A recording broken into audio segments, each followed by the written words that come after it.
ఈ రాష్ట్రంలో అత్యంత వర్షపాతం తక్కువ ఉన్న జిల్లాలు రాయలసీమలో ఉన్న జిల్లాలు.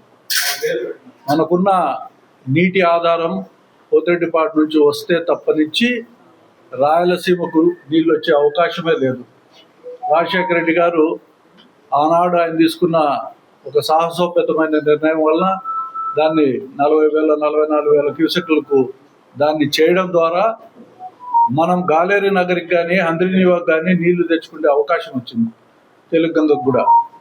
మరి ఇటువంటి పరిస్థితి అంతా ఎక్కడి నుంచి వస్తుందంటే శ్రీశైలంలో వెనక ఉన్న జలాల నుంచి మనం తీసుకోవాల్సిందే తప్పనిచ్చి ముందు పక్కకు పోయి డ్యాంలో నుంచి అవతల పక్కకు పోయే నీళ్లు మనకు రావు. అవన్నీ కూడా కోస్తాకు పోయే వాటరే.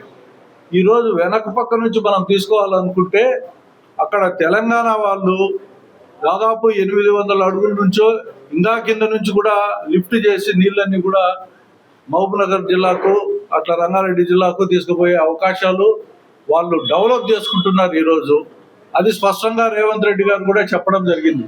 అంటే రాయలసీమలో ఈ lift irrigation project Jaganmohan Reddy గారు రూపొందించిన ఈ లిఫ్ట్ ఇరిగేషన్ ప్రాజెక్టు వలన నీటిని ఏవైతే త్వరితగతిన మనకున్న సీజన్లోనే మనం ఆ నీటిని లిఫ్ట్ చేసుకోవాలి. కాబట్టి మిగతా సీజన్లో మనం తీసుకునే అవకాశం కూడా లేదు అక్కడ. అందుకని సీజన్లోనే ఎప్పుడుంటే అప్పుడు, ఎప్పుడైతే బాగా వరద టైంలోనే మనం వీలైనంత వరకు నీళ్లు తీసుకునే అవకాశం ఉంటుంది. కాబట్టి ఈ లిఫ్ట్ ఇరిగేషన్ ప్రాజెక్టును డిజైన్ చేయడం జరిగింది.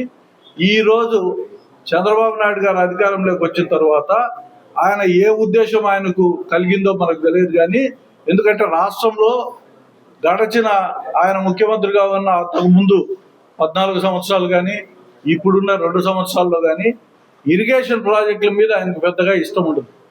జనరల్గా ఆయనకి ఏందుంటుందంటే పబ్లిసిటీ చేసుకోవడం, ఆ తర్వాత ఏమీ దాన్ని సఫలీకృతం చేయకుండా వదిలిపెట్టే కార్యక్రమం తప్పనిచ్చి చంద్రబాబు నాయుడు గారు ఏ రోజు ఇరిగేషన్ ప్రాజెక్టుల మీద శ్రద్ధ లేదు, సక్సెస్ కూడా చేయలేకపోయినాడు ఇంతవరకు.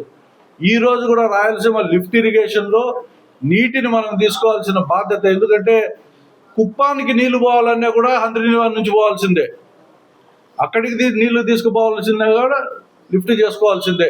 ఇటువంటి కార్యక్రమాన్ని ఆయన ఈరోజు ఎందుకో భయపడి తెలంగాణ ప్రజల్లో తెలంగాణ ముఖ్యమంత్రి గారు చెప్పినట్లు ఆయనకున్న సన్నిహిత సంబంధాలు ఆ లావాదేవీలు మనకు తెలియదు. కానీ కాకపోతే ఆయన మాటని ఈయన విన్నాడు కాబట్టి ఈరోజు ఈ లిఫ్ట్ ఇరిగేషన్ ప్రాజెక్టును పక్కన పెట్టడం చాలా దారుణం. దీన్ని ఉద్యమించాల్సిన బాధ్యత ప్రతి ఒక్క పౌరుడు, రాయలసీమలో ఉన్న పౌరుడి పైన అందరి మీద ఉంది. ఖచ్చితంగా మనం ఉద్యమం చేపట్టాలా. మన నీటి వాటాను నికర జలాల రూపంలో తెచ్చుకునే దానికి మనం ప్రయత్నం చేయాల్సిన బాధ్యత మనకు ఉందని కూడా ఈ సందర్భంగా తెలియజేస్తాం.